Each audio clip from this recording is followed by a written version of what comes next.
All right, so today I'm going to be talking about my internship with Blue Door Group in Chapel Hill.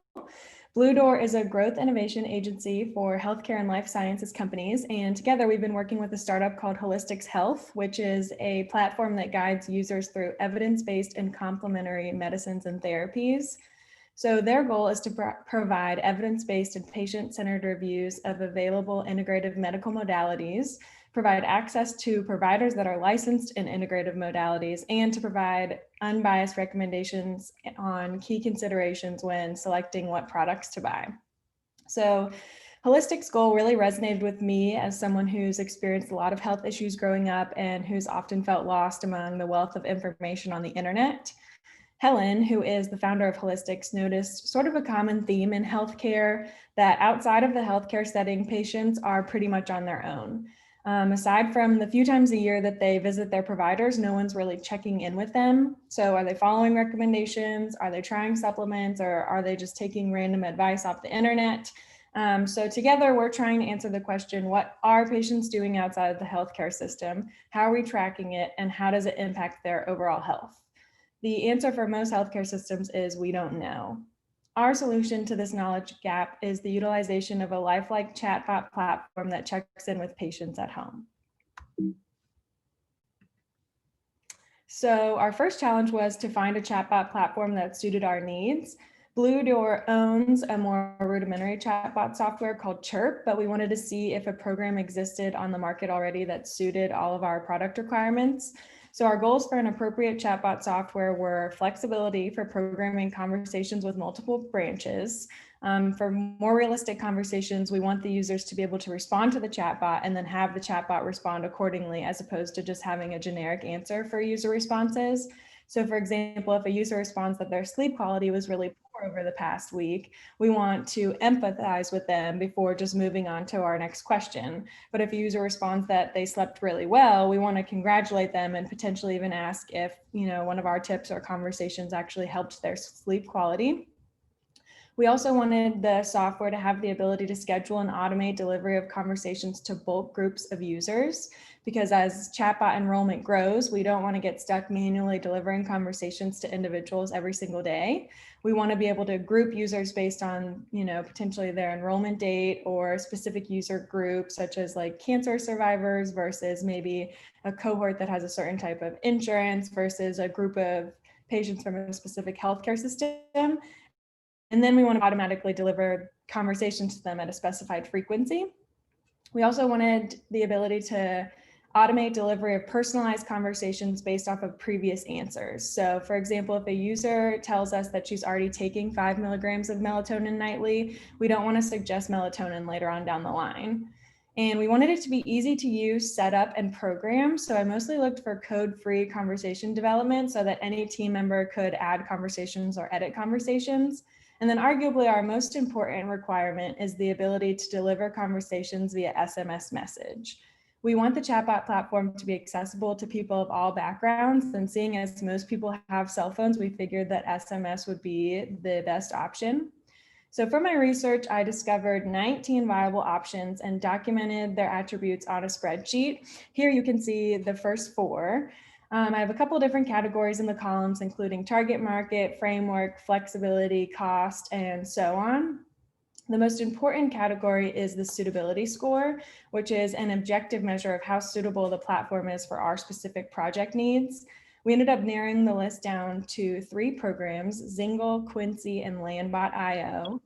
We either demoed them with a company rep, or I used a free trial to create a demo for our team. I then presented all of my findings on the 3 programs to our team, but the programs were either too costly or they just didn't quite fit all of our needs. So we ended up making the decision to proceed with Chirrp, which is that chatbot that Blue Door owns, and then just develop it and add on features as we need them. So the next step was to begin developing conversations in Chirrp and prepare to pilot the program. We wanted to target 4 main areas of health for our users, including sleep, diet, physical activity, and mental health. The goal is to basically just guide users through the target areas while providing tips for healthy habits and also collecting patient information along the way. So for example, in 1 week, a user will have received 4 to 7 conversations containing tips on each of the 4 segments. And then at the end of the week, we send out a survey conversation that collects patient data. So say we send out 2 sleep tips, a diet tip, and a mental health tip in 1 week. Then in the survey, we'll ask how the user slept over the past week on a scale of 1 to 7, with 1 being poor sleep and 7 being great sleep. How their mental health has been on a scale of 1 to 5, with 1 being miserable and 5 feeling really great. And then how many servings of fruits and veggies they've consumed. And then we'll also ask a social determinants of health question. So for example, do you live alone or do you live with a spouse, partner, or family member? We might also ask which tip was the most helpful or which tips they were actually able to integrate into their daily routines. To date, I've developed about 50 conversations. All the conversations are logged into a master spreadsheet by category, along with a tip inventory for each category, the user journey, and a survey inventory. So here's an example of the sleep tip inventory spreadsheet at the top of the slide. The tips are ranked based off of their strength and importance, and they're listed by category. So here we can see all the sleep tips that are about light, and then they're linked to supporting evidence and or a product. So for example, if we recommend blue light blocking glasses in a tip, we can then link a user to a reliable pair on Amazon. I also use a website called Bitly to shorten the link so that they're more manageable when we send them out to the participants.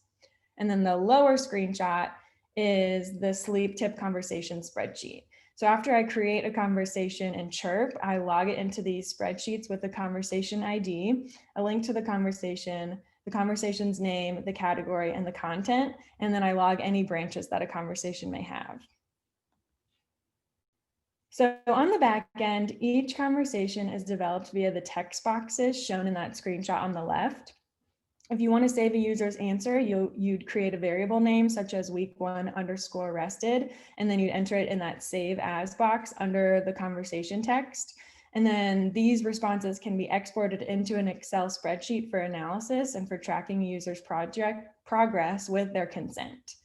Branching conversations can be linked via the multiple choice responses. So for example, in this screenshot, if the user answers no, they do not have a major chronic illness, it would then divert them to a different conversation as opposed to finishing this one, because this conversation goes on to ask the user to list their chronic illnesses. So branching conversations are basically another way of personalizing the conversations to the user. As I mentioned before, Chirrp is not fully developed yet, so it comes with its own frustrations when I'm building out conversations. For example, it's difficult to edit the conversations once they're saved because you can't drag and drop those boxes around if you want to change the order of a conversation. You also can't insert a blank box in between 2 boxes if you want to add a few sentences or questions in between 2 boxes of text. But Chirrp is still being developed, and often when we have major issues, they're addressed pretty quickly. So to send out conversations, you can see in the other screenshot that there's an invite tab where the user's name and cell phone number is entered along with the message box. So here I could type out a greeting and then paste the conversation link along with the unique conversation ID. Right now, conversations must be sent out individually, but we hope to add a feature to send conversations in bulk in the near future. We also created a user journey for each user, which just makes it easier to know what conversation to send each user on a certain day. Since Chirrp lacks automation, this is all done manually, but we've tried to make it as easy as possible by adding the greeting and conversation link in one box under each day. So all we really need to do is look and see what day in the program a user is on, and then copy and paste it into the invite box that I showed you on the last slide. You can also see that our tips are color-coded by category and organized by user group. Our user journey has actually changed somewhat drastically since I took these screenshots, but the idea is still the same. We had initially planned to have our users rotate through each of the 4 segments. So we do sleep the first month, mind the second month, diet the third month, physical activity the 4th month, and then we'd filter through any additional tips in each segment after that. But we've since changed the program to integrate all 4 segments within the first few weeks. So that way, if a user doesn't really see any, sleep improvements, say in the first month, we're not just saying, oh, well, and then moving on to the next category, which would have been mind. We also had initially planned to group the users based off of their sleep score, as you can see in this screenshot. And the sleep score was that scale that I mentioned earlier from 1 to 7, ranking a user's sleep quality. So if a user had a low sleep score, they'd receive tips more often. And if a user had a higher sleep score, they'd receive fewer tips per week. And then this would rotate each week based on their updated score from the weekly survey. But instead, we decided to ask users in the beginning what frequency of tips they'd prefer, because some of the users might feel overwhelmed with getting a tip every day and feel like it's impossible to implement all of the tips and suggestions that we give them, but some may prefer to get those daily tips to keep them on track. So we just felt it was best to let the user decide at the beginning. Because Chirrp is lacking many of the features from our initial requirements list, I started working on a product requirements document. The top screenshot shows what we'd like to do as user admins, and then what our users would like to see from the chatbot too.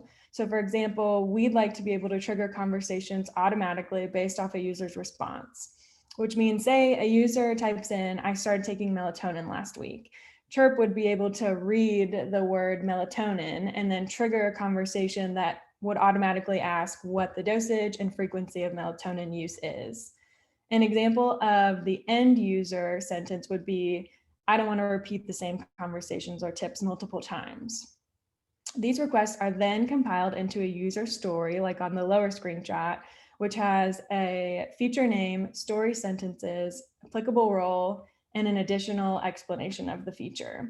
The PRD is a living document that we edit and update as we run into problems while using Chirrp, but it's taken a bit of a backseat as we move closer to beginning our pilot study. So as a side project, I worked with a group of other interns and internship advisors from both Blue Door and the Digital Health Institute for Transformation to create a digital health information technology database for local medium-sized healthcare systems. The database consists of 5 segments: text-based agents, telehealth solutions, remote care products, patient experience, and clinical decision support tools. We were each assigned a section to work on, and then we rotated sections until everything was complete. I was assigned the text-based agent section, but I also did a lot of work on remote care products and telehealth solutions. You can see in the screenshot that I broke each platform out into many different categories, such as security, level of AI, multilingual technology, live agent handover, and so on. I focused mainly on products and programs that were interoperable with the electronic health records, healthcare specific, HIPAA compliant, and allowed for code-free development. The screenshot shows the first 5 of the 11 products that I discovered and added to the database. One of the most interesting products I found was a symptom checker chatbot that can actually triage patients and direct them to a local provider or a telehealth visit. So this would be something that was especially useful in this era of COVID-19. So finally, I authored 2 articles that are posted on the Holistics Health website. If anyone is interested in the relationship between gut health and mood, or in CBD products and their effectiveness, you can go take a look.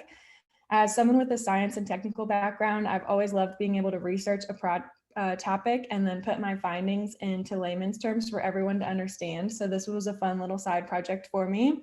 The articles are posted under Helen's name because she has access to the website to publish them. So currently I'm finishing up the conversations and surveys for our first 2 weeks in the user journey. We're on track to pilot our chatbot to our first group of users sometime this week, which is really exciting.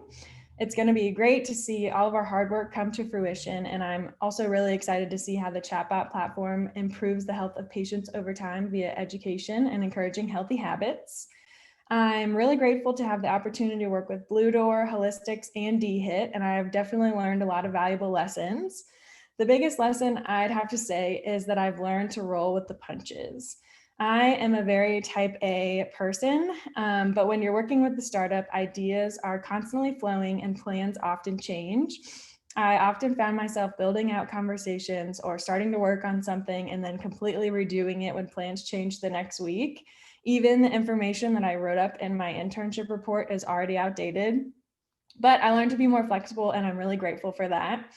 I also gained market research experience, which is a type of research I had never conducted before. And I learned how to communicate with both large and small chatbot and other healthcare IT companies. and how to be firm when discussing our product requirements.